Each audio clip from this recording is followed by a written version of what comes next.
hello guys नमस्कार আপোনালোক সকলোকে মোৰ চেনেলৰ নতুন ভিডিঅ'লৈ স্বাগতম জনাইছো আশা কৰোঁ আপোনালোক সকলো ভালে আছে আজি মই অতি সহজতে একদম পুৰা হোমমেড কেক এটা বনালো আৰু কেনেকৈ বনালো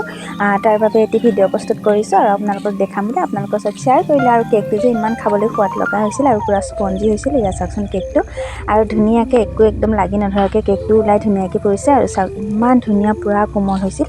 খাবলৈ খুব টেষ্টি আছিল আৰু কেনেকৈ বনালো আহকচোন চাওক এয়া মই ময়দা লৈছোঁ চেনি লৈছোঁ বেকিং পাউডাৰ ৰিফাইন আৰু কণী লৈ লৈছোঁ আৰু চেনি দানাখিনি যিহেতু ডাঙৰ আছিল সেইকাৰণে এইখিনি মই ধুনীয়াকৈ মিক্সিত দি লৈছোঁ মিক্সিত দি কিনে একদম পাউডাৰ কৰি লৈছোঁ লোৱাৰ পিছত এই বস্তুখিনি পাউডাৰ হোৱাৰ পিছত ধুনীয়াকৈ মিশ্ৰণটো মানে মিক্স হৈ যাব বেছি ঘুটি থাকিব নালাগে সেইকাৰণে মই এইখিনি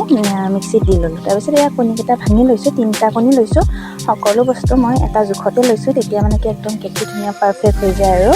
এয়া চাওকচোন কণীখিনিও ভাঙি লৈছোঁ আৰু আজিকালি কেক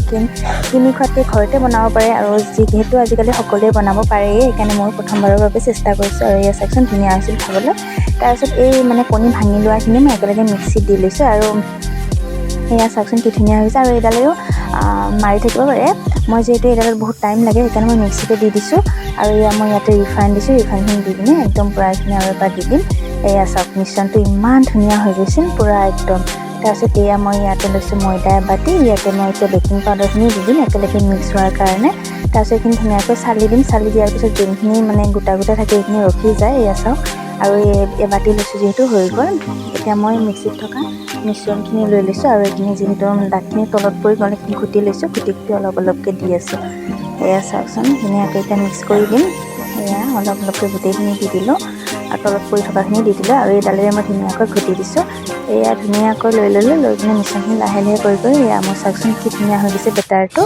আৰু এনেকুৱাকৈ ৰাখিছোঁ বেছি ডাঠো কৰা নাই আৰু পাতলো কৰা নাই এয়া ৰেডি তাৰপিছত এয়া মই সৰু চচ এটা লৈছোঁ তাতে অকণমান ৰিফাইন তেল হাতেৰে সানি দিছোঁ ৰাস্তাত যিহেতু বিচাৰি পোৱা নাই এনেকৈ সানি লৈছোঁ লৈ কিনে ইয়াতে অকণমান ময়দা দিছোঁ দি কিনে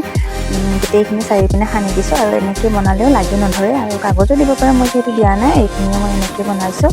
তাৰপিছত মই কি কৰিছোঁ এই বেটাৰখিনি গোটেইখিনি ইয়াতে ঢালি দিছোঁ দিয়াৰ পিছত এটা চচপেন বহাই দিম এতিয়া ইয়াত তাৰপিছত এনেকৈ মই থুতৰিয়াই দিছোঁ আৰু যোনৰ বাবলছ আছে গোটেইখিনি মানে উঠি আহিছে ওপৰত তাৰপিছত মই চচপেনটো বহাই নিমখ দিছোঁ তাতে এটা ষ্টেণ্ড দি এইটো বহাই দিছোঁ দি পটা গুটি এটা দি দিছোঁ দি কিনে মোটামুটি 45 মিনিটমান হোৱাৰ পিছত এয়া মই চাইছোঁ চাওকচোন একদম ধুনীয়া হৈ গৈছে কেকটো একদম পূৰা ফুলি উঠিছে এয়া চাওকচোন পূৰা ফুলি উঠিছে আৰু মাজে মাজে চাইছিলোঁ বাৰু তেতিয়া ভিডিঅ' কৰা নাই এতিয়া মই এয়া চাওক খোলাডালেৰে চাম যিহেতু লাগি অহা নাই মানে মোৰ কেকটো ৰেডি তাৰপিছত উলিয়াই ল'লে প্লেট আৰু ইমান ধুনীয়া আছিল পূৰা টেষ্টি আছিল তেতিয়াহ'লে আজি মোৰ ভিডিঅ'টো মানে শেষলৈকে চাব